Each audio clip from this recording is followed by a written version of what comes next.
Hey everyone, thanks for joining us here. My name is Mike Memoli. I'm a reporter with the Los Angeles Times based in Washington. And I'm going to warn you at the outset here, I'm actually coming to you from the U.S. Capitol today. And like many things here at the Capitol, things are not always working the way they should. So if we have any difficulties in terms of the audio on my end or the video, please bear with us. But I'm really excited to join you today at the sports conference and have this important discussion about how really not some of the changes that I've been seeing in my own industry as a news reporter, newspaper reporter, are also starting to affect the sports industry as well. I can tell you, as somebody who always grew up, looking, running down the driveway to get the newspaper, as somebody who is now in the newspaper business, we understand that that's not the way people are consuming their news anymore. Everything is immediate, everything is instantaneous, and as somebody who's in an industry that's struggling every day to try to figure out how to get our content to people in the so-called millennial generation, I think there's a lot of parallels to what we're seeing in pro sports. And the other thing that's interesting in terms of my background, we're seeing in terms of political campaigns how they're using different technology as a way to get around the news media. And I know that's something that's going on in the sports industry as well. So I'm happy to be joined today by Whistle Sports CEO John West, who a few years ago started pulling together different pro leagues and investors and content partners and to build a home for the YouTube and social media stars in a much different way than we've been seeing. Launched in 2014. January of 2014, have 60 million fans and followers on multiple social media platforms, and they're the host of this conference as well. So, John, thanks for joining us. I want to get started with the conversation, and why don't you just talk a little bit about sort of what brought you to this field to begin with? Your background wasn't necessarily in sports, so what made you think that this was sort of the field that you wanted to try this new approach in? First off, thanks. Great to be here, Mike, and excited to talk to you today. My background is really entrepreneurial. I started and grew and ultimately sold 2 previous companies in the last 20 years. Took some time off after selling the second one to a public company, and I had 3 young kids, and I watched how youth, young millennials, were consuming media, and it was very different from the way that I remember growing up, or the way that, frankly, I consume it, today. So we felt like there was a big opportunity. If you look at how media has evolved in other genres outside of sports, millennials have their own version of music, video-based media, and fashion and entertainment, and on down the line, gaming. When you got to sports, a few years ago when we launched Whistle Sports, it was really sports media that was designed to be broadcast to adults, primarily through TV, and we felt there was a big opportunity to engage young millennials who have very different media habits through sports. So you talked about your approach. You're coming into this as somebody who has some young kids. Now let's get into the definitions here. What are we talking about when we're talking about the millennial generations? Are your kids in that demographic? I'm in my 30s now. I don't think I qualify as in that demographic either. I'm 48, so I'm certainly not in that demographic. My kids are a little younger than our demographic. Right now, we focus on our sweet spot in our audience is 13 to 24. Is about 55% of our audience. We actually get another 25% between 25 and 34. So I think, depending on whose definition you buy into, millennials are somewhere between 18 and 34, and Gen Z are sort of 18 and under. So we straddle those 2 audiences, and we look at it through the lens of digital natives and digital immigrants. Digital natives have grown up in an always-on media world with 24/7 access to their types of content and media. Digital immigrants, I'm one of, grew up in a world where your content, your sports content, was broadcast to you. It was a one-way broadcast, so digital natives really are kind of our core focus right now. Now, I'm somebody who, just to give a little bit of background on my sort of perspective here, I was actually hired to join the LA Times 5 years ago because I was the young kid who understood the internet. But I'm always struck by, I think it was mostly because I just had a Twitter account that had a lot of following, but what I've been struck by in the last, even in the last 5 years or the last 10 years, is how the technology is evolving so quickly. So what can you tell me in terms of what we know are sort of the most used platforms, or what we know about millennials and the way they're consuming the news? What's different about sort of how I would have even been consuming this 10 years ago? Yeah, really great question. You know, the initial idea for Whistle Sports was on a linear cable network, believe it or not, 5 or 6 years ago. And then we started doing research into how our demographic, where they were consuming media. And what we started to see back in 2011, 2012 was they were dropping off of live TV, even live sporting events. They were migrating to digital, and now we believe they've migrated to social. And social platforms, the 7 major platforms that we're on today, are increasingly adopting short-form video as a primary medium on their platform. So I think the way we summarize it, our demographic, young millennials, sees the world, their media consumption world, and prefers the world to be social first, but they use social platforms to view content and comment, share, like, really become engaged. Digital second, like .com, TV third. Whereas digital immigrants, myself and a lot of the adults with media targets, TV platforms first, digital second. When they think about social media third, to them it's really how to promote my brand, and it's not a primary consumption vehicle for video. So our demographic has moved towards social platforms to consume video in different ways at different times of the day for different uses on different platforms. And those social platforms have increasingly adopted video content. Last week we were invited to the inaugural Facebook Sports Summit in New York City. Facebook Sports is building out a sports team much like YouTube has. Sports content is incredibly community engaging content, and so I think that's an example of really how the combination of social video adoption and our demographics migration to social video are colliding right now. It's wonderful for us. So for me, growing up, I mean, I'm a huge baseball fan. Grew up in the New Jersey area. Loved the Yankees. Still love them. I've adopted the Nationals though as my new sort of hometown team in the National League. But really, for me, it was all about just the game, listening to it on the radio, watching it on TV. Maybe I would watch This Week in Baseball, right? That was, and we have some NFL films. But now I think there are so many more options out there in terms of ways that fans can enjoy the game. What does this generation, the millennial generation, want to see when they talk about watching sports and taking in the sports experience? A great question, and we think a lot about it, and we involve our community a lot in understanding the answer to that. I think that they have several differences. They still like to watch live games, but they might be on a second or third screen while the TV is going, consuming other video content while it's happening. So they might not be as engaged as an adult would be on a 3-hour live game.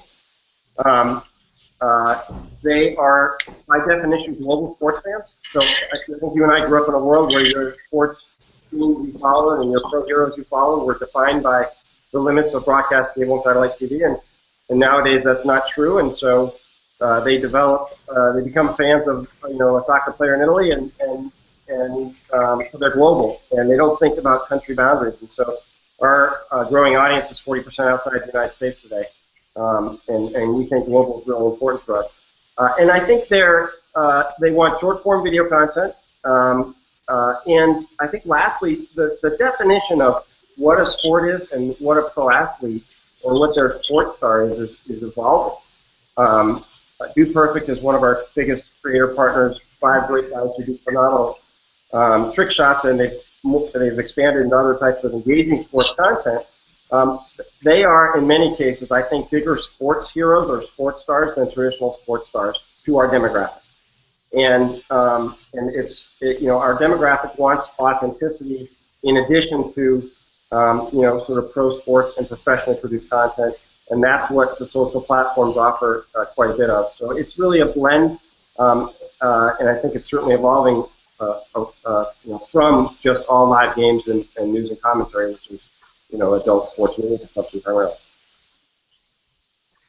So I learned early on in my career as a reporter here not to read the comments on my stories, not to take I tweet a lot, not to take the sort of criticism of readers too seriously in terms of what they're saying in response to my stories. But obviously there's an audience out there that's much more engaged and feels that they can be engaged with me in a way that they didn't have that option, in before. So how do you get, the athletes and people you're working with to have that back and forth, to have that exchange in a real constructive way?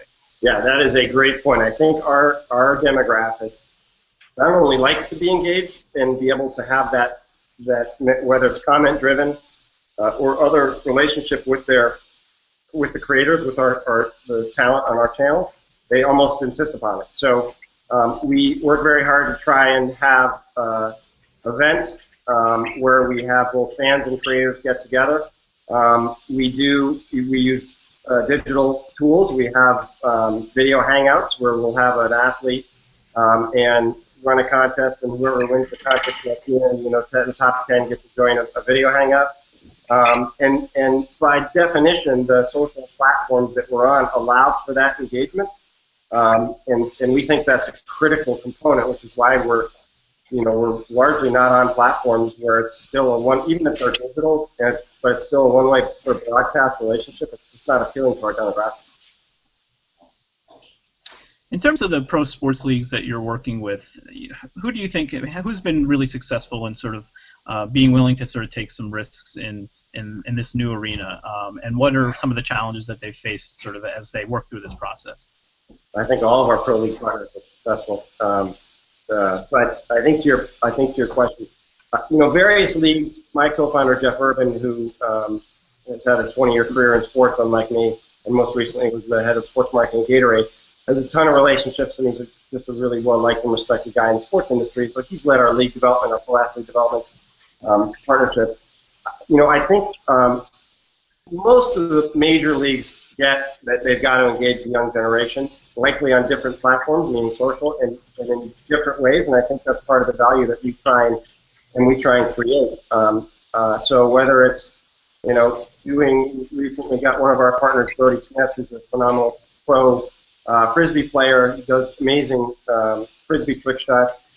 With our partnership with NASCAR, got him out to the Daytona 500 before the race launched last year, and inside the oval, and he did a series of sort of exclusive access videos for his community and our community and NASCAR's young community, where they were very successful videos and huge engagement.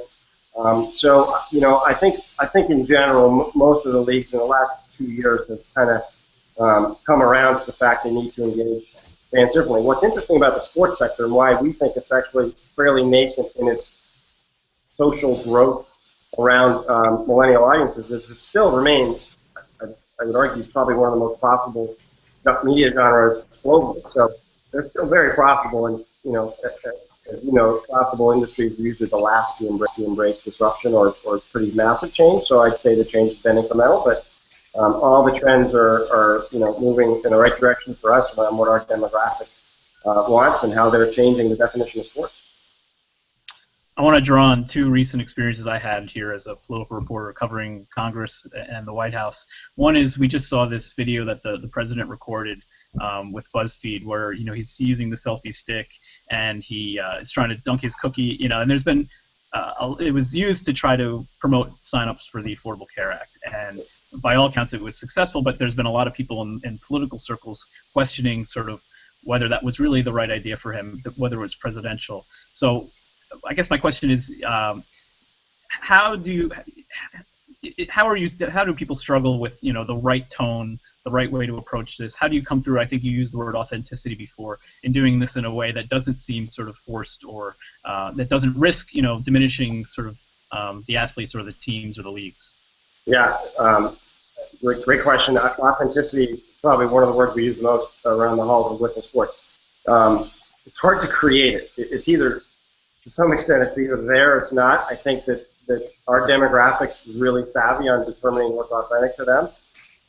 It's partly formed the structure of our business model, and really including the community from a creator standpoint as well as a fan standpoint in the video and in developing and education of it, a lot of our creative content. So I think to answer your question directly, probably getting the young millennial community involved in the content creation. What's really interesting to me is that obviously well known that the distribution of video content is dramatically been disrupted through the over-the-top and digital and social platforms. That technology change that really hadn't happened in media since in video media since the late 70s with cable and satellite. So on the distribution side, it's certainly disrupting and it allows an audience to find their own content much more efficiently. What's I think under discussed today is on the content creation side. Now this young generation has the ability to take a video, edit it, and upload it to share it to get that authentic, regardless of how an adult might do professional quality of the video. It finds an audience. So, there are production studios in the back pockets of most young millennials today, and they are increasingly video-based creators and consumers of content. So, it's every generation wants their own interpretation of their world. The difference with today's generation is they can create their own media interpretation of the world, which is pretty exciting and powerful to think about it, as we think about it.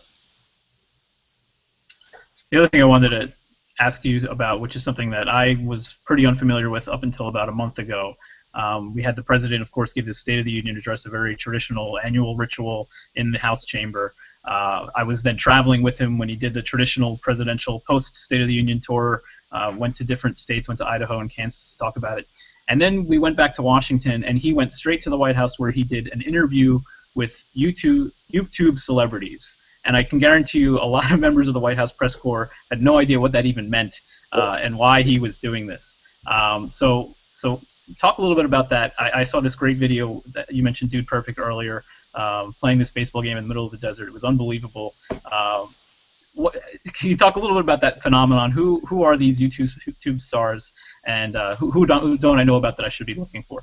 Yeah, I think it's an incredible phenomenon. There was I think Variety, I'm not sure who did it, but there was a report done last summer, and they did a survey, and it was to millennials, and they asked them to sort of rank their top celebrity entertainers.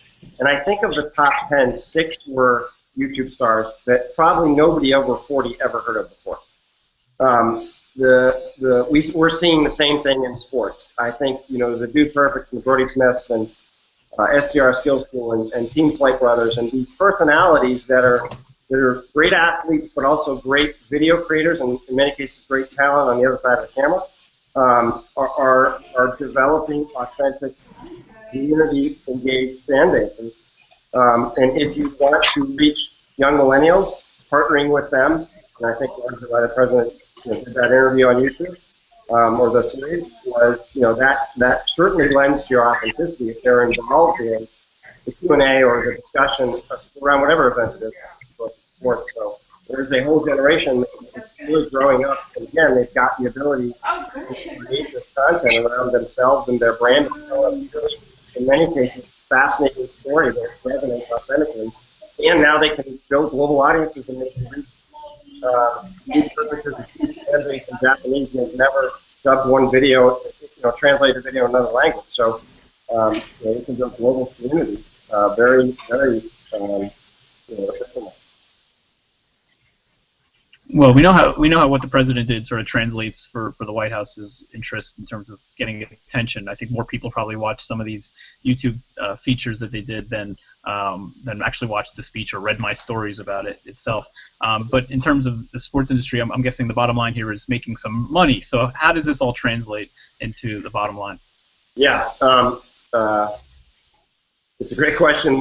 Our priorities have been grow and empower and engage the community primarily, and then begin to think about monetization. I think that it's driven a lot of our external fundraising efforts, but we are thinking about monetization. Last year we began to drive advertising revenues and branded content, and this year those are both growing, and we're looking at revenue streams around subscription-based content for premium or window-gated early release videos. Microtransactions, so certainly the younger end, certainly Generation Z under 18, they're growing up in a world where they're used to paying 99 cents for a song or a video or an app or whatever it is, and so that we're going to experiment with whether it's a premium or an early release of a video for 99 cents each, and then also licensing. For us, the primary focus area is a growing and vibrant and engaged community. And then secondarily, how do we partner with brands and their agencies to really create, engaging campaigns that we can then deliver either across the mass of the total aggregate social reach of 62 million, or more deeply into a vertical, whether it's a pop vertical or soccer or whatnot, to get those hyper fans of that particular sport. And before I ask another question, I want to make sure anybody who's joining this this hangout who has any questions, feel free to use the hashtag SportsConf on Twitter to go ahead and ask a question. In this whole interest of you can also use the chat feature in the hangout, of course. Why not go through, and you're producing all this content, obviously. Why not have a traditional channel through a cable system, a digital system? Give me some of the thinking about why you are focusing so much on these different platforms instead of going the traditional route. Yeah, and never say never. We may end up expanding down there in the future. It really depends where our demographic goes. And right now they're going to the social platforms, and that's kind of why that's our priority.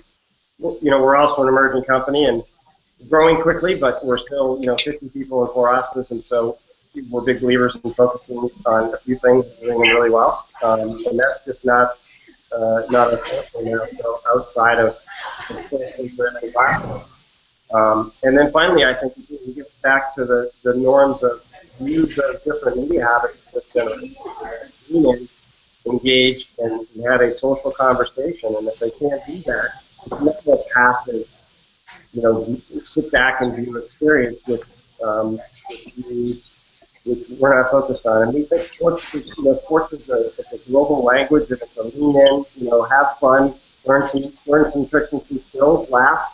And align with other fans and community members, and that's our primary focus.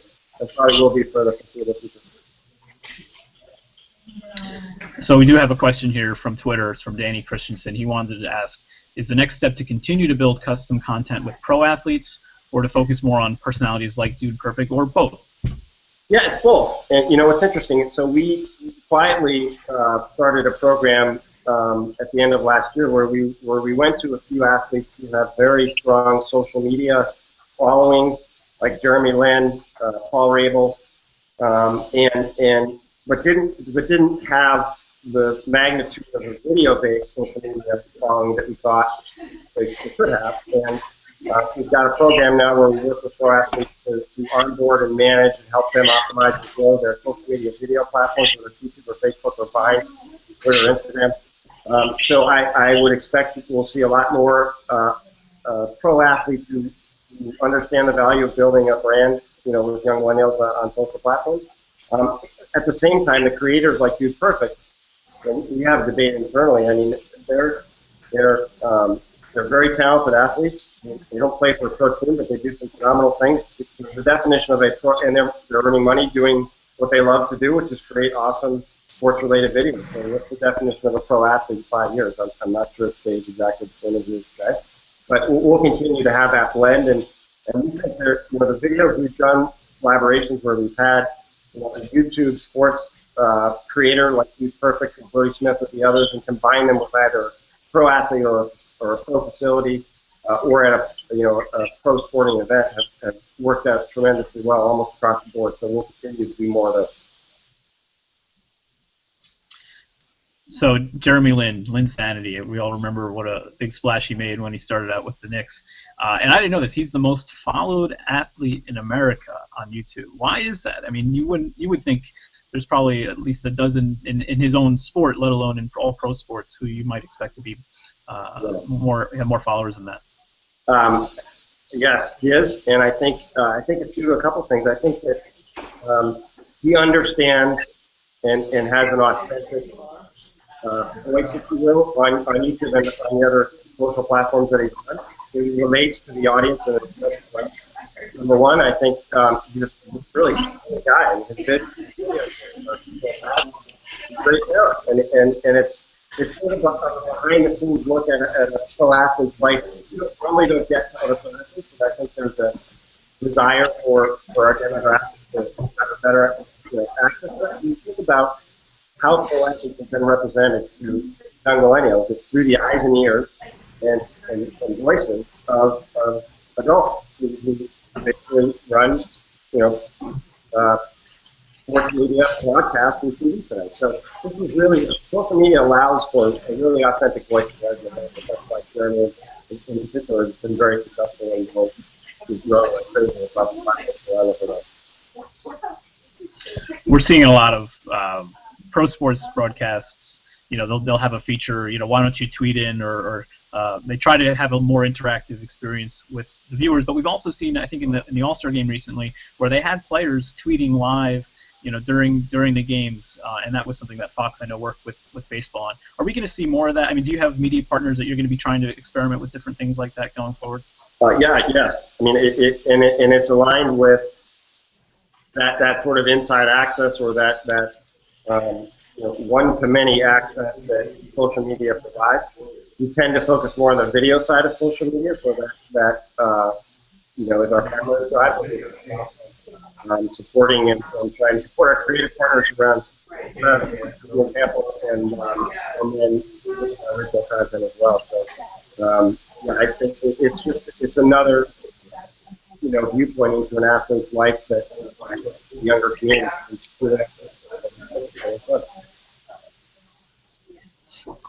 What would be a way you could see maybe bringing some of this video into it? I mean, what would be an example of something? Would you see maybe a Dude Perfect feature in a game or something like that? How could you see this playing out? I guess that's a... Yeah, I mean, Dude Perfect, they were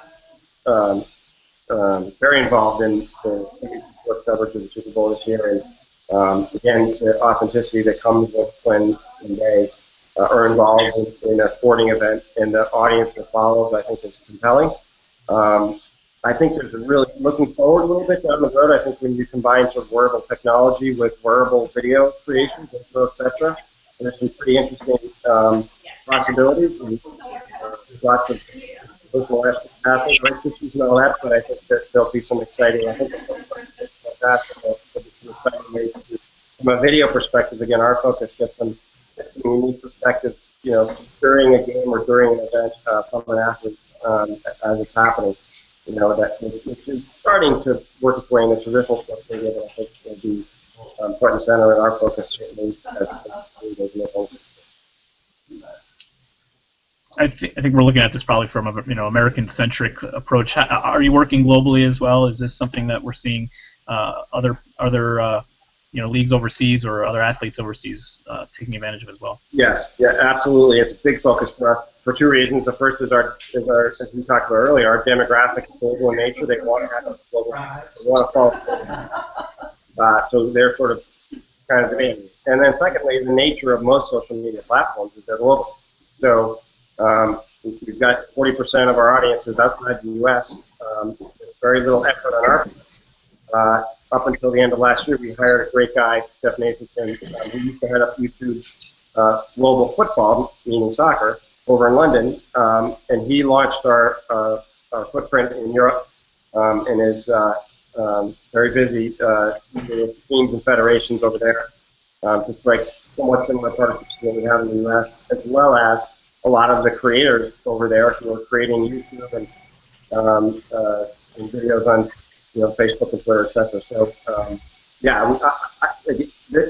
one of the attributes of this young millennial generation that I think is so exciting is they're redefining the world, and part of how they're doing it is the global world now, and certainly through sports. So that's a lot of our growth plan going forward the next few years. We'll take one more question from Twitter here, and then I think we're heading towards the end here. This is an interesting question. Chris Yates Brian Bradford actually tweeted that 73% of fans are bringing mobile devices to events. I know that that's the case, especially at Nationals games in Washington. You look around, everyone's looking at their mobile devices, but that's probably for different reasons. But Chris Yates asks, in response to that stat, what are the other 27% doing? So we talked about this multiple screen experience at home, but what about when you're actually at an event? Yeah, interesting question. I'm going to bet that if you look at that statistic for our demographic of 13 to 24, it's a lot higher than 73%. Maybe the older demographic might pull that percentage down. But yeah, I mean, even just pictures on Instagram that you get when a series of our community or at a particular event, it's pretty compelling and interesting to look at the event through the eyes of our community. And I think going forward, that'll continue to be an interest of theirs and then the priority of ours, because they can carry a video production studio and the television set in their pockets there. And they don't think of it in those terms as older folks like I might, but if you can do that, why not? And it's fun, and it's your own view of the world, and it's the DNA of digital natives. They're in a constant on the room with a lot of noise. You've got to find what's authentic, customize it, and share it with their friends, and those three attributes really drive a lot of their media behavior. I think you mentioned Instagram. I'm actually working on a story about how this is going to be the first presidential campaign of the selfie era. I spent some time with the vice president on the rope line, and it's amazing how many, when he was shaking hands after an event, how many selfies he stopped for. And of course, everyone knows Joe Biden; he loves doing that. Talk a little bit about Instagram and how maybe that differs from what we're seeing on YouTube in terms of this kind of engagement with fans. Yeah, it's interesting. So Instagram was part of the Facebook Sports Summit last week, and they're very focused on sports. They build community, or they interface with community in a slightly different way. They're obviously, they started off as picture focused, and they've integrated video, but the storytelling on Instagram is very artistic and creative, and as you overlay sports into that, some of the pro athletes that have Instagram accounts and followers have huge followings on Instagram. So I think it's a really interesting platform for us, yeah, I mean, if you could get a selfie or a video-based selfie, why would you want a signature or an autograph from a famous athlete or person, right? Always. So I think this doesn't surprise me that there's more selfies made with one. When you're working with athletes, let's think about this in terms of going back to where we started with that definition of millennials. We're going to have a generation of athletes here, of the millennial generation. But are there some older athletes who've been quicker to adapt to this, or who maybe some good examples of sort of how this spans, cuts across the age groups among the athletes themselves?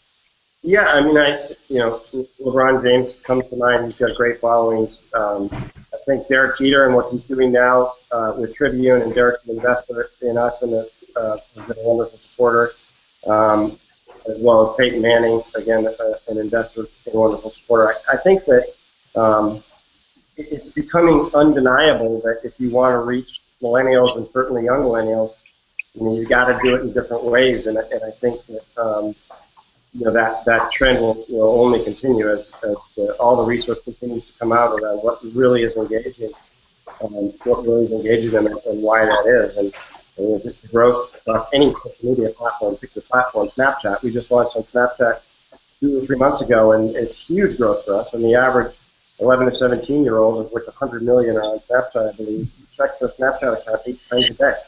That's one of the 6 social media platforms we're on average. So there's no denying the engagement that these platforms are driving, and I think that pro athletes, whatever age, or at the point in their career, whether they're early on or they're towards the tail end of their career, building their brand to the young generation is important to most of them, and this is the primary way to do it.